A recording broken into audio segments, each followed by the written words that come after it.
Maganda rin po. Sila, natin pag-ibig sa iyo, malit mula sa muna, Sister Kim. Alright, now ito po sa iba, basta po 1 Corinthians chapter 12. 1 Corinthians chapter 12.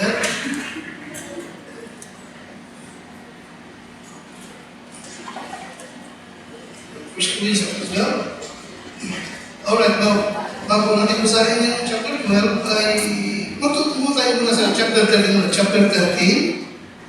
Okay, chapter 13. Okay, and verse number 13. First Corinthians 13 and verse number 13.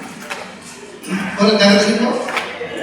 13:13. Now, the Bible says, and now abided faith, hope, charity. These three, but the greatest of these is charity. Alright, now the greatest, okay, the greatest,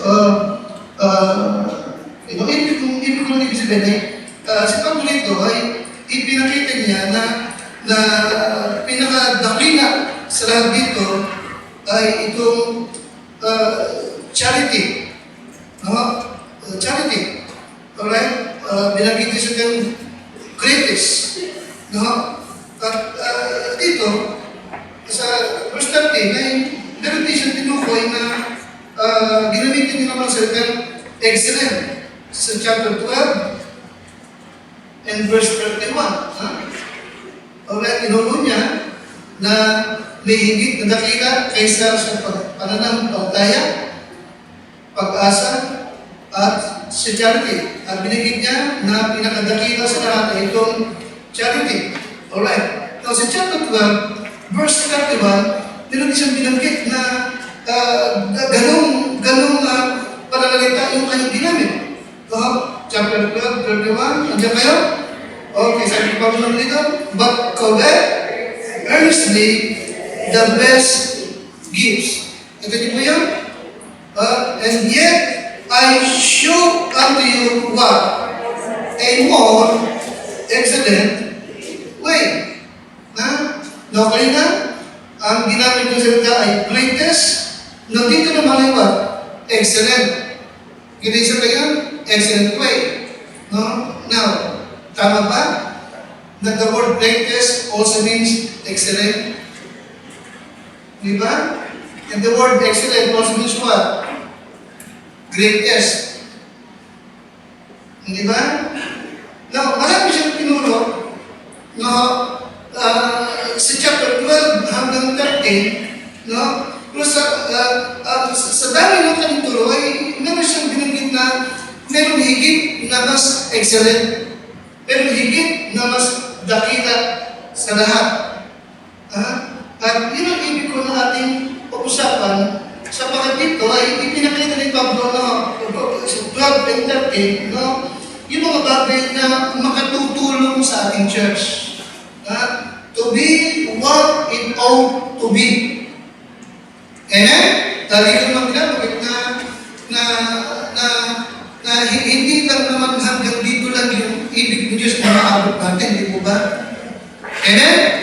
At naniniwala tayo na bago dumating ang Panginoon ay sikapin natin na magawa natin, marating natin, maabot natin, ano man ang ibig ng Diyos na ating maabot. No? Hindi hanggang dito lang tayo. No? Sa Lumban man, Santa Cruz man, Angeles man.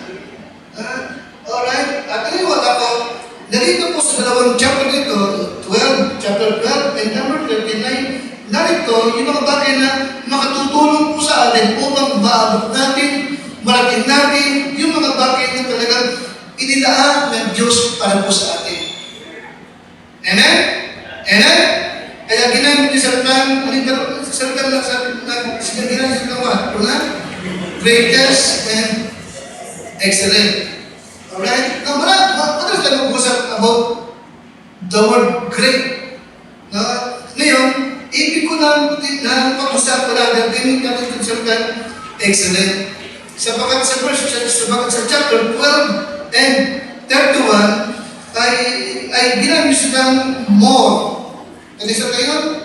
A more excellent way.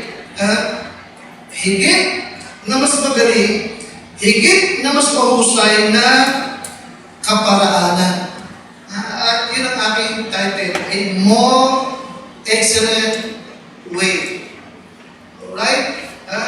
Kasi tayo sa pag-COVID, sa kanyang COVID, pagsikapan. Okay, pagsikapan o ano ba? Okay. Hangarin. Di ba? Hangarin nyo yung mas magaling na paraan. Magandang dakilang Diyos. Kami po yung patnubayan sa aming pong pag-uusapan. Ako po ay iyo pong patnubayan at bigyan ng salita sa aming bibig. Bawat isa po sa iyong mga anak ay iyong tuluan, hindi po usapin, palakasin, pasiglahin at papadalabin para po sa iyong gawain at para po sa ikaralangal pa at sa ganun pa rin, marami po kaming maabot mga kaluluwa. At maging kagamit-gamit pa, bawat isa po sa amin. Hinihiling ko lahat na ito sa pangalan po ng Panginoon Jesus. Amen. Kaya nga sabi ko, dito sa dalawang chapter ito ay ipinakita niya po sa Pablo ito yung mga bagay-bagay na makatutulong, no? Upang ating magawa pa, marating pa yung mga bagay na ibig ng Diyos na para po sa ating iglesia. Alright? Ano itong mga bagay nito na bakit niya binanggit na kanyang ipakikita sa atin na itong more excellent way na ito. Alright? Number 1, notice chapter 12 pa rin and verse number 12. Okay? Yes.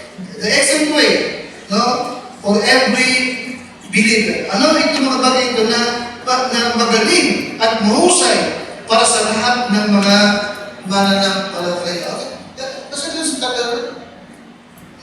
Number 12. Tayo lahat, chapter 12, sapagkat kung paano ang katawan ay isa at mayroong maraming mga sangkap at ang lahat ng mga sangkap at ng katawan bagamat marami ay isang katawan lamang ko hindi naman si Kristo. Now, alam natin na yung katawan na binabanggit ng Panginoon, the church. Di ba? In Colossians 1:18, di ba? Okay, the body is what? The church. Okay? Na kung paano yung itong katawan natin pare-pareho, isang katawan pero maraming sangkap. Ibig sabihin, ganun din ang church. Church, pero maraming miyembro.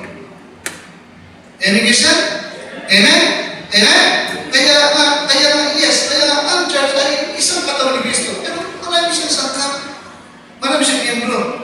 Okay? Kung paano ang katawan natin, maraming members, at walang isang bahagi ng katawan mo ang hindi importante, ganun din sa church. Liwanag ba? Walang sino man member ng Calvary ang hindi importante. Okay? Lahat ay mahalaga. Okay? Hindi ka ilalagay ng church sa Calvary kung hindi ka naman importante. Okay? Kung hindi ka importante, aasin ka niya. Pagkakot na tumagal ka rin sa loob ng maraming taon, importante ka. Okay? So, ano ibig sabihin? Ano ibig sabihin? Yes, ginamit yung salitang excellent. Ginamit yung salitang pinihigit na maghusay. Bakit? Okay, upang ipakita that the excellent way is for every believer. Number 1, to realize, okay, that they are important to the work of the Lord. Okay, ito yung number 1. Okay, right. Okay, magaling, mahusay, no? Sa bawat membro na ating maunawaan, no? Na bawat membro is importante sa gawain ng Panginoon. Maliwanag na ba kapit? Amen? Amen? Kaya pala binanggit sa that excellent, no? Para maunawaan natin. Alright? Mahalaga ka sa gawain ng church. Okay? Kung ano man ang bagay na ibig ni Kristo maabot pa ng Calvary. No? Okay? Maabot dito. Maabot. Magagawa na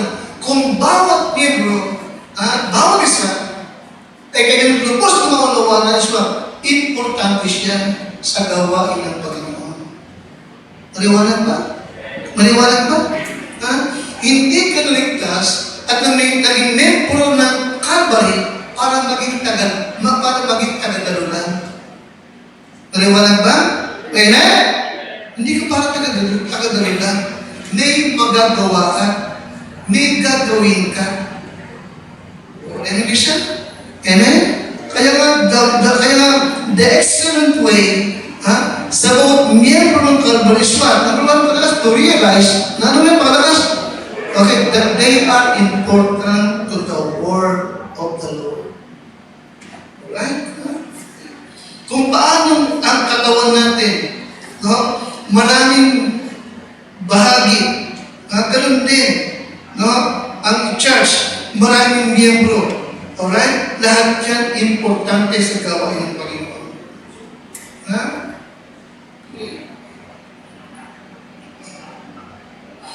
Yes. Kaya,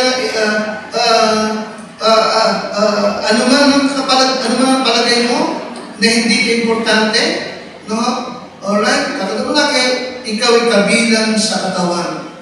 No? Importante ka, no? Sa gawain ng Diyos nito. Sa soul winning, Bible study, maging sa proyekto natin, maging kinakaharap ng project, yung ating kinakaharap ng family camp, yung ating kinakaharap na pagsa-celebrate ng ating ika-30 na anniversary. Importante lahat ng ito. Ano siya? Importante yan. Okay? O kaya mabalang isang magsabi hindi ako importante kasi hindi ako nagtuturo. Hindi ako importante kasi hindi ako kumakanta. No, lahat ba ng miyembro binigyan ng kakayahan kumanta? Lahat ba ng miyembro binigyan ng kakayahan magturo? Lahat ba ng miyembro binigyan ng kakayahan makapagpiano? Hindi naman. Okay? Ngayon, kung wala kang kakayahan yan, okay, sabihin, huwag mo pag nasaan yung ability nila. Meron kang gagawin hindi na nila kaya gawin. Ang malaga nito is what? Okay, maunawaan mo na ikaw ay what? Ikaw ay ano? Important sa gawain ng Lord.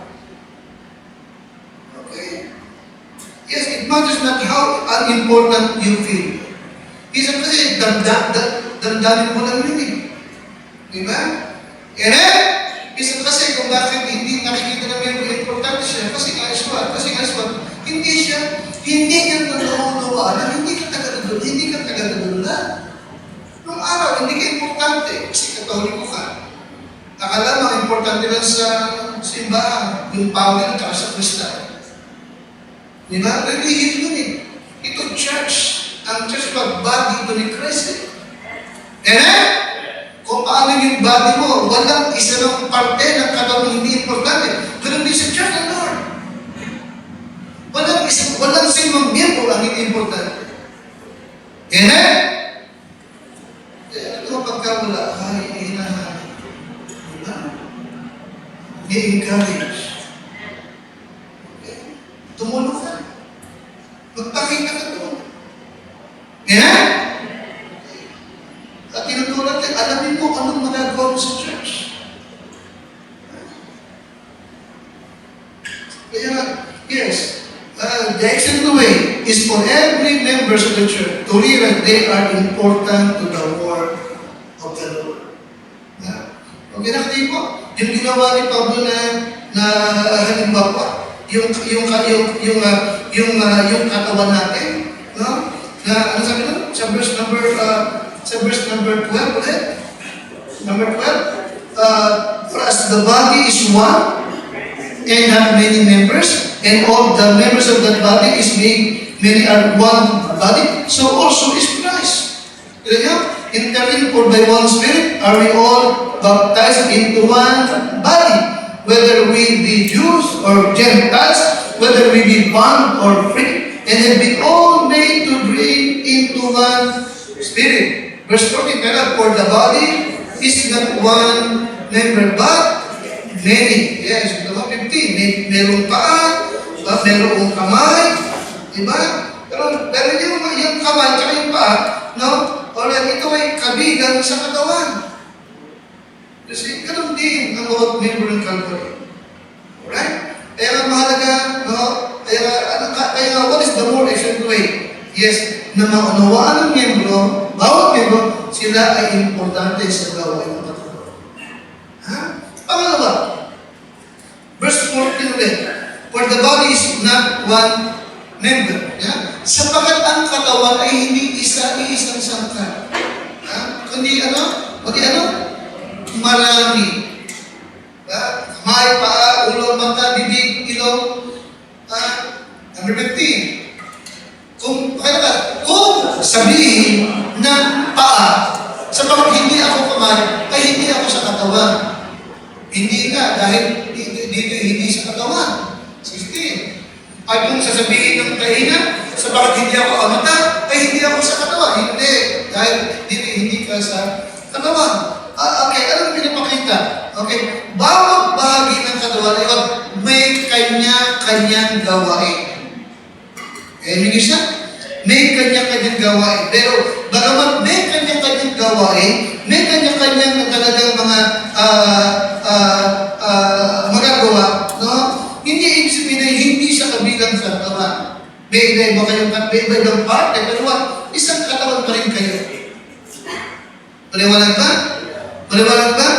Now sa church, may member ng choir, may preacher, mayroong teacher, may pastor, mayroong sa sound system, pero isang katawan lamang sila. Paliwanag ba? Isang katawan lamang sila. Alright? Okay? Pag sila nagkikilos na isang katawan lamang. Now, mahalaga ito. So, kapag tatawag ng church, okay, as a Biblia, the excellent way is for every believer, number 2, to work together. Bagamat may kanya-kanyang gawain, pero one body pa rin. Kaya hindi pwede tayo kumilos na kanya-kanya. Alright? Hindi pwede ngayon na walang pakialam. No, may pakialaman talaga. Okay? Hindi pwede kanya-kanya. Alright? Isn't ka pa rin bukang bibig ko. Kapag tayo may gawa ni Swat, mahalaga may coordination. Okay? Hindi pwedeng sabihin siya, alam na nila, no, hindi pwedeng sabihin. Alam na nila, no. Okay? Alright? Yes. The more explanation, number 2, to work together as one body. Okay? Mahalagang kikilos tayo na isang katawan. A church that does not work together as one body is a church body that is sick. Okay? Yung church na hindi kumikilos na isang katawan at nagkakanya-kanya, walang pakialaman, ito yung church na may sakit, may problema. Problema nyo. Pag may kanya-kanya, problema nyo. Nakikinig sa akin? Okay, hindi maganda yun. Okay? Baka hindi gawain ng Diyos yun, bakit gawain ng tao lang yun? Ang Diyos, paano bakit naman gawain ng Diyos? They work together as one body. Okay? Pinag-isa ni Kristo. Okay, amen? Pinag-isa ng Holy Spirit, but amen? Bagamat may kanya-kanya silang tungkulin, may kanya-kanya silang gifts, pero isang espiritu lang ang tumaka. Pag espiritu lang, isang espiritu lang ang kumikilo sa kanilang katawan. And it is that.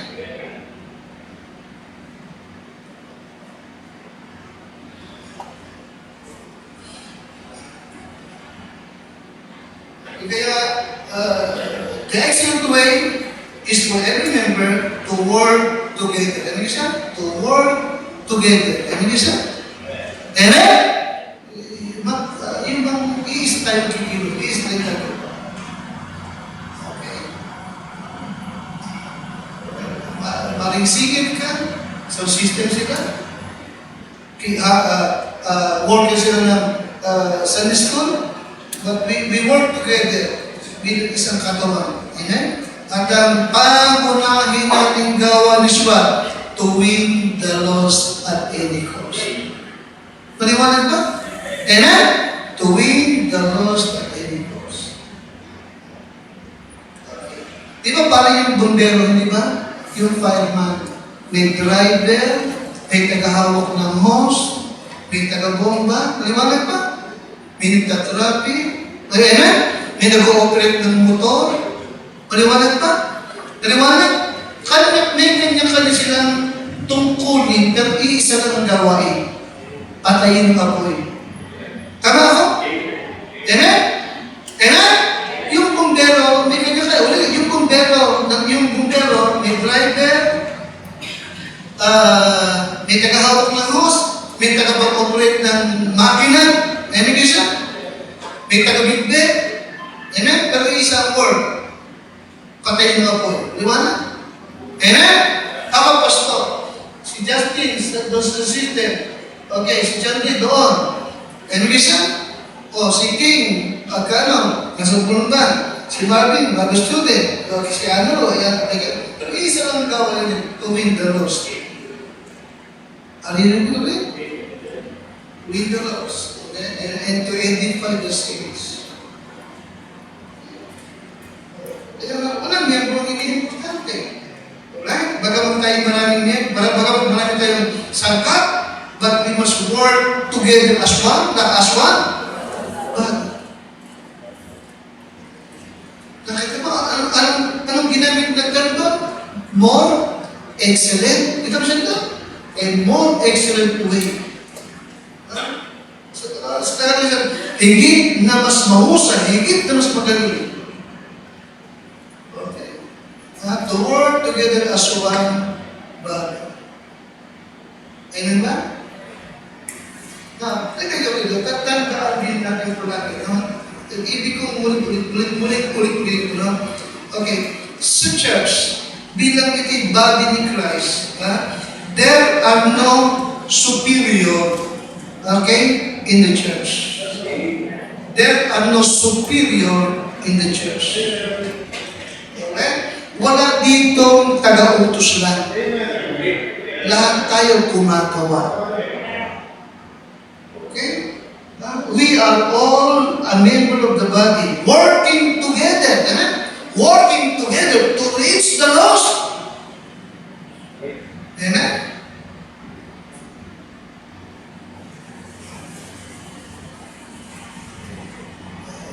Sa loob ng mahigit 30 years, magkakasama tayo gumagawa. Amen? Amen? Hindi ako taga-utos na. Nagbibigay ako ng instruction, nagbibigay ako ng dito ka, pero kayo, kasama niyo akong gumagawa. Kasama niyo kami ni Ate Kim yung gumagawa. Alright?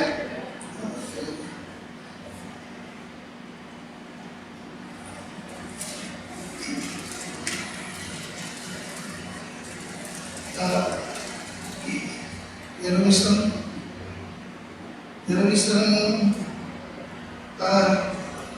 pastor na orinator ko. Ako ang pastor dito. So, isang lang ko lang. Kasi training din eh. Okay. Pag sinabi mo ako pastor dito, parang mo siya hindi ka pastor. Okay. Kung talagang pastor ka, alam nila yun eh. Okay, kung bibig niya yun. Okay. Alis, wala na siya.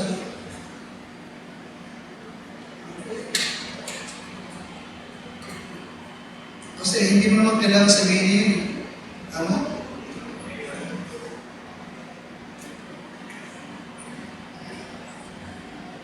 Yun talaga, gagano lang siya, utos lang siya. Kung hindi siya nakakasama.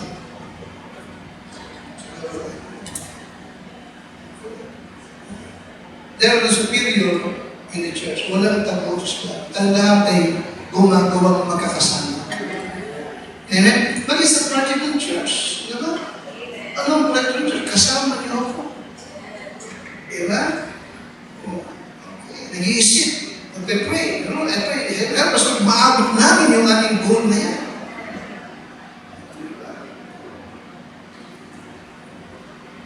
Yes. This is the more excellent way. To work together bilang isang katawan ni Kristo. Amen?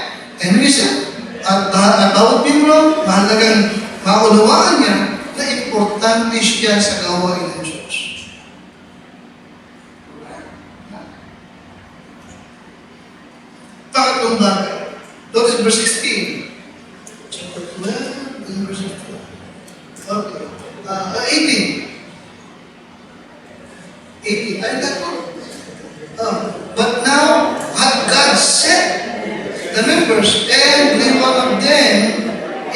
body, as in what?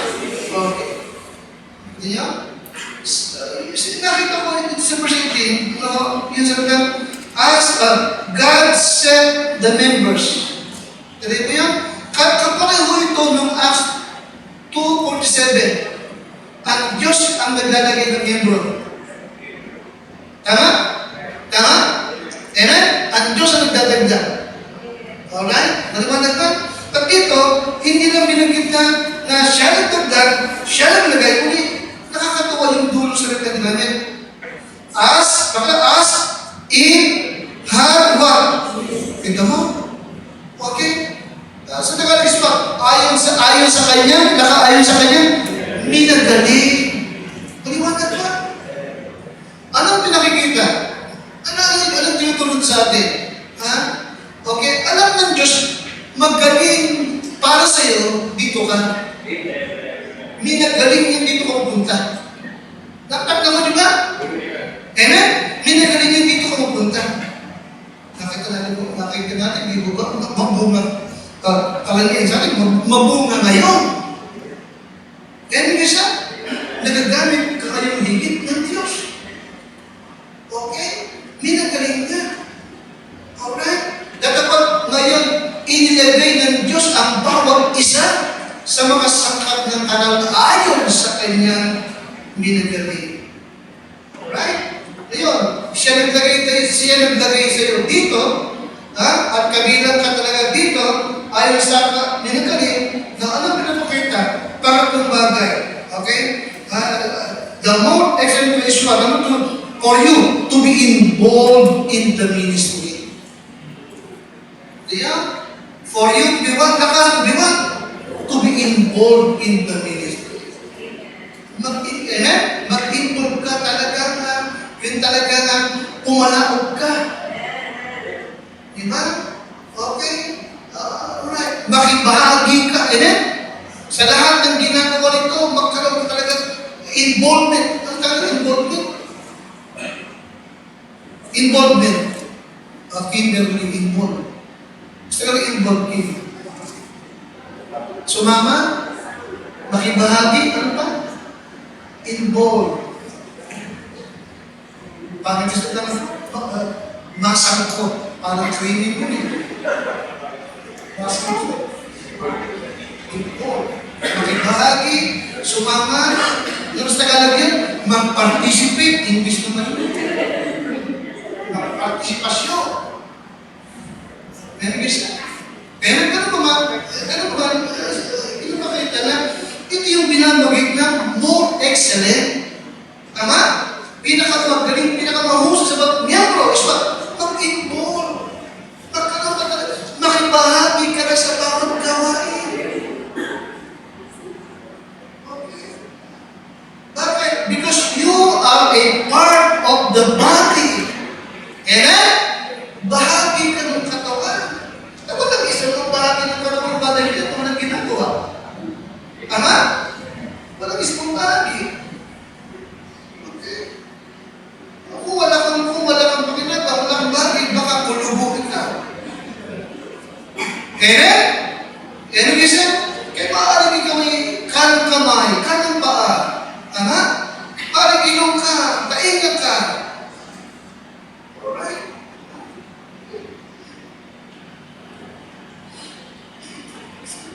So be involved in the ministry. Ito yung mas pinakamagaling, pinakamahusay na binabagit ng Bible. Alright? Na magagawa ng bawat miyembro ng kantor. Okay?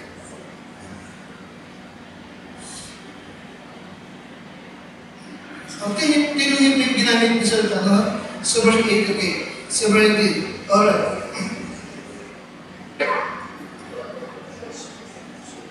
Okay, verse 21 po. And the eye cannot say unto the hand, I have no need of thee. Tama? Hindi pwedeng sabihin ng mata. Verse 21. Kaya, hindi pwedeng sabihin ng mata, sapagkat hindi ako kamay, hindi pwedeng sabihin ng mata sa kamay, hindi kita kailangan. Hindi pwedeng sabihin ng ulo sa paa, hindi kita kailangan. Tama? Kapatid mo yan? Hindi pwede. Okay? Kailangan ng kamay mo yung paa mo. Tama? Amen? Kailangan ng paa mo yung mata. You see? Amen? Kaya anong kailangan? Involvement. Tama? Lahat bagay. Bawat gustong gawin ng katawan, kikilos lahat at mahalaga yung bawat parte ng katawan. Alright? Kaya ano yung involvement in the ministry? This is the more excellent way is what? For you to be involved in the ministry. Amen, guys na?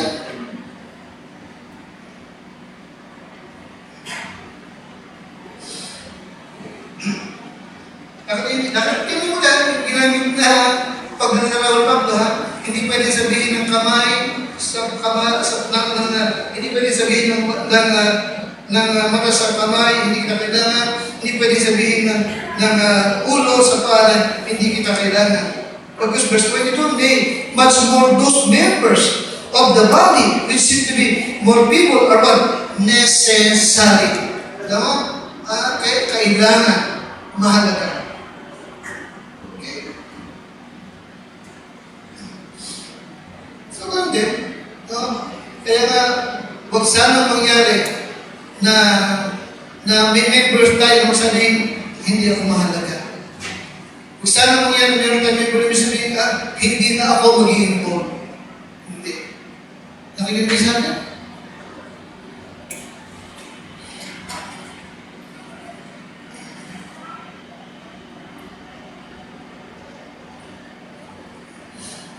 Imagine, sa testimony, biglang dumating minsan araw ng Sunday. Sunday morning. Biglang sasabihin na magdadya, hindi ako magdadala. Nakikinig kayo sa akin? Sabihin ng mga miyembro ng kwari, hindi ako kakanta. Nakikinig kayo? Hindi ako tutulong sa reading. Hindi ako tutulong sa Bible study. Nakikinig kayo sa akin? Bakit niya katawan mo? Sa para sabihin ng paa, hindi ako lalakad. Sabihin ng kamay, hindi ako kikilos. Ano nangyayari? Paralisado ang katawan.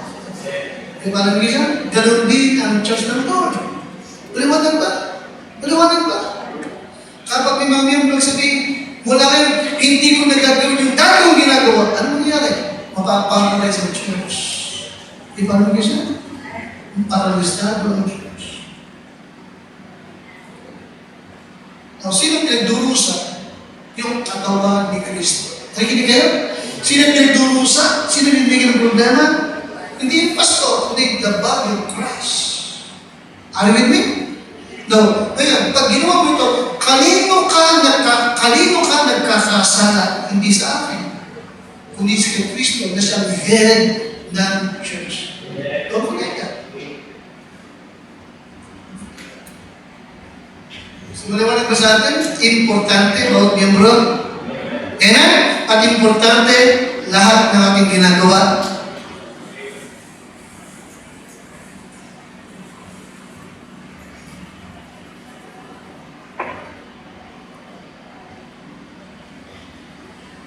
Yung ating pagdating na anniversary, church ka. Diba? Sino po, sabihin ng miyembro na, hindi ko bibigay yung commitment ko. Sino ang magkakaproblema? The body, the church. Alam mo? Maliwanag mo sa atin? Kaya importante rin bawat commitment ng miyembro na ito. Pangapat na ba? So, number 4, So, the excellent way, the more excellent way for every members. Number 4 is what? Number 4. To use the gift na ibinigay ng Diyos sa iyo para makatulong ka sa church. Hindi ka gamitin mo yung gift ng Diyos na ibinigay sa iyo to help the church. Balikan niyo po, verse 1, chapter 12 and number 1. Chapter 12 and number 1. Now, ano na kayo? Now, concerning what?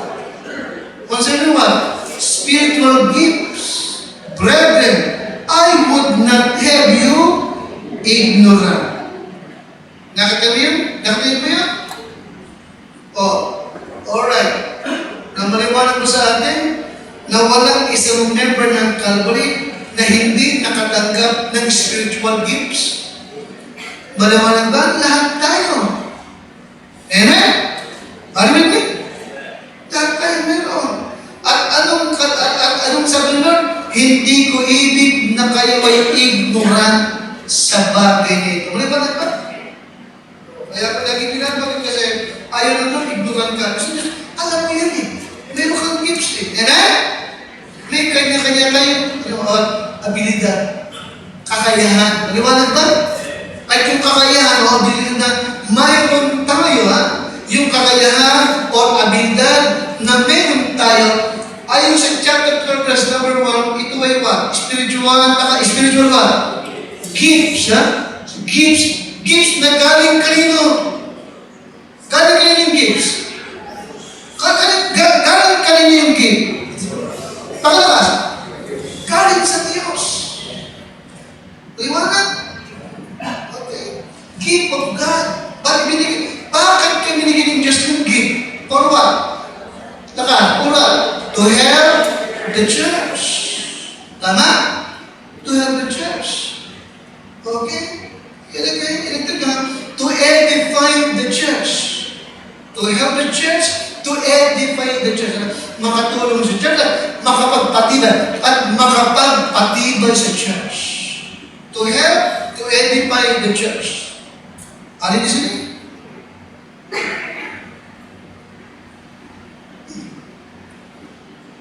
Okay. Notice verse number 17. Verse 17. Ano na kaya? Punta mo lang.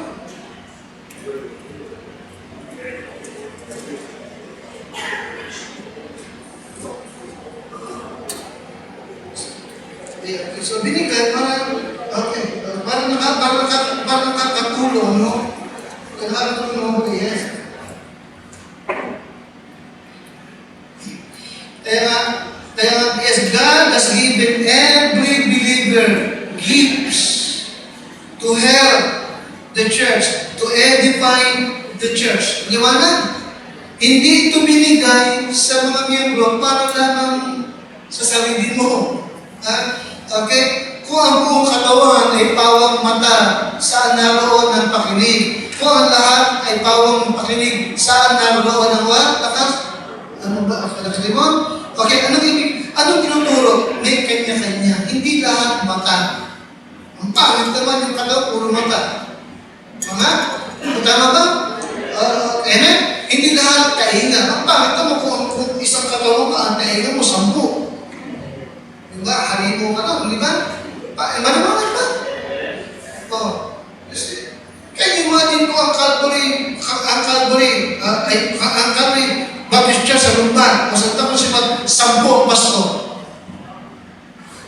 Nakikinig sa akin? Ano mangyayari? Magkakahiwa-hiwalay tayo. Talagang bawat yung isa lang pastor.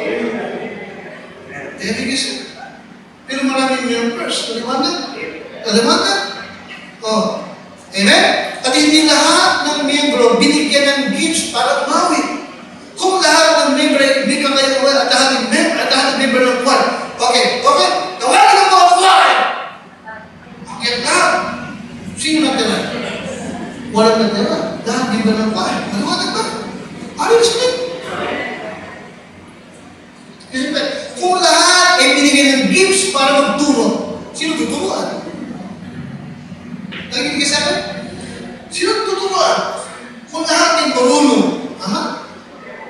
Sino makikinig mo na? Kasi lahat marunong eh. Ano ba ba?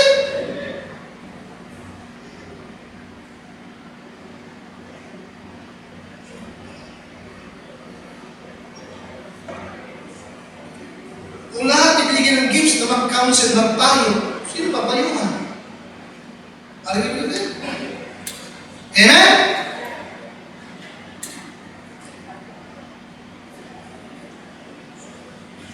Kaya may kanya-kanya, may kanya-kanyang kaloob. Ang ipinagkaloob niya, ayon sa kanyang minagaling. Tama? Kaya nga isang bagay na ibig matutunan mo rin, lahat na binigyan ng kanya-kanyang gift para tumibay ang church. Maliwanag? Sa ikatitibay ng church, ikalalago ng church, at ikapagbubungo ng church. Amen? Isipin na lamang yun. Kung tuwing araw ng linggo, umaga at hapon, prayer meeting, Bible study, lahat ng member ng Calvary. Okay? Ha? Gagamitin niyo yung gifts na meron kayo. Hindi ba't maganda? Amen? Tumitibay, lumalago ang church. Okay? Amen? Pero this verse number 7. But the manifestation of the Spirit is given to every man to profit what? The word without is what? All. Ano yung without? All. Maliwanag? Maliwanag ba? Maliwanag ba? Okay, look at. So, but the manifestation of the Spirit is given to every man. Okay? Every member that to profit all. Maliwanag ba? Yung gift na meron ka, hindi lang ang kalooban ng Lord, hindi lang ikaw ang nakikinabang. Maliwanag? Kung nakikinabang, lakas. Ang lahat. Okay? Pakidalapot sa bawat isa ay binibigay ang paghayag ng Espiritu upang pakinabangan ng lahat. Okay? Kaya nga, what is the more excellent way? Kaapat, to use the gift na ibinigay niyo sa iyo sa ikalitibay ng church at upang makinabang ang lahat. Kaya nga kapag hindi mo ginagamit yung gift mo, nagkakasala ka. Paliwanag ba? Paliwanag ba rin siya? God has given every believer gifts to help their church. And it is disobedience. It is sin to God not to use the gift na ibinigay sa iyo ng Panginoon. Alright? The word is alam ng Diyos yung gift na kanyang ibinigay sa iyo. Maliwanag? Kaya, isipin mo rin kaya, wag kang umiwas. Maliwanag? Wag kang umiwas. Wag mong takasan ang ministeryo. Bagkus, gamitin mo yung gift na ibinigay sa iyo ng Panginoon. Okay? Now, paano tayo makaiwas? Okay? Sa paggamit, paano ba tayo dapat umiwas para hindi ito magamit? Okay? To avoid using your gift, to avoid using your gift for the Lord's church is, number one, to waste that ability. Kapag hindi mo ginagamit yung gift na binibigyan ng Diyos sa iyo, number one, you are what? You are wasting. Sinasayang mo yung ability na ipinagkaloob ng Diyos sa iyo. Maliwanag ba? Maliwanag ba? Naalala mo yung parable of the talent? Yung ang Lord ay nagbigay sa kanyang mga servant, yung isa binigyan ng 5, yung isa binigyan ng 2, at yung isa binigyan ng 1. Tama? Yung binigyan ng 5 tsaka 2, ginamit nila, pinagago, lumago. Samantalang yung binigyan ng isa ay what? Itinago, ibinaon sa lupa. Maliwanag ba? Sinayang niya. Nung bumalik ang Panginoon at hinarap siya, anong tawag ng Diyos sa tao niya na hindi na sinayang yung gift? Anong tawag niya? Wicked. Tinawag niya masama at tama. Nalipid. Nagalit ang Panginoon. Maliwanag ba? Maliwanag ba? Okay?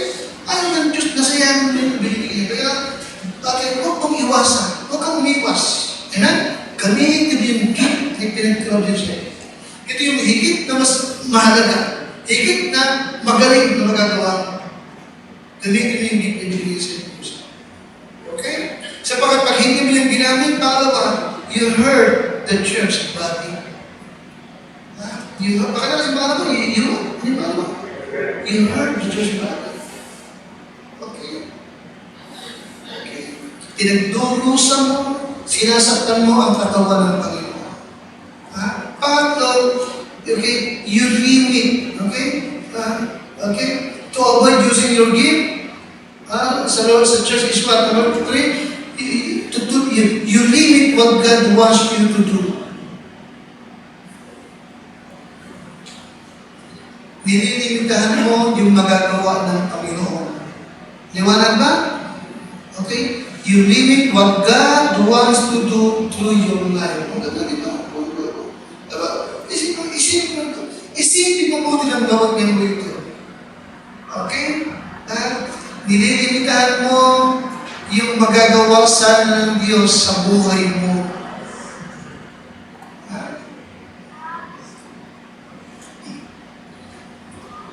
Alright. Now lastly, pasok tayo sa chapter 13.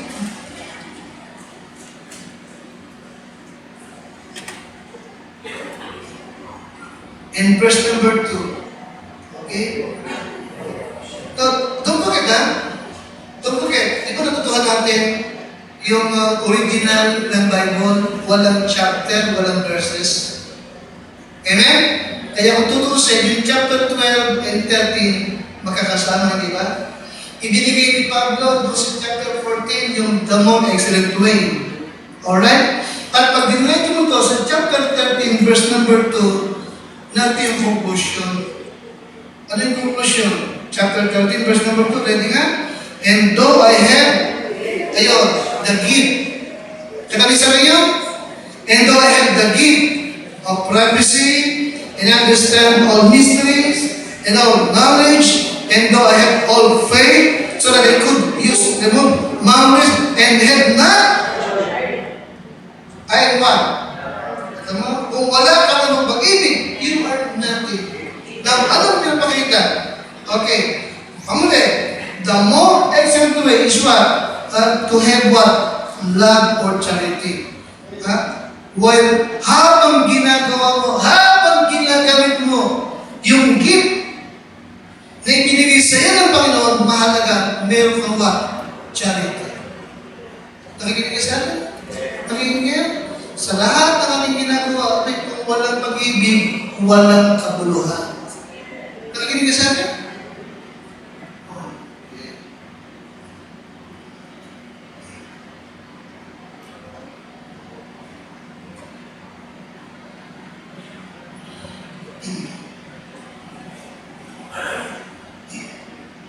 Isang lesson sa mga preachers ko.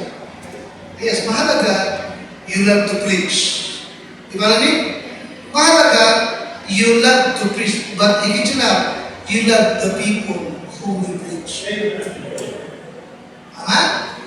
Amen? Mahalaga, yes, tama umawit ka. Pero mahal mo ba yung mga tao inaawitan mo? Tama? Tama?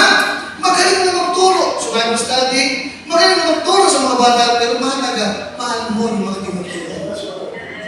Nakalimutan mo din? Amen? Mahal mo yung ministry mo. Mahal mo yung gawin, pero mahalaga, mahal mo yung mga tao. Okay? Ano sabi natin talata? Kung walang charity, you are what? You are nothing. Okay?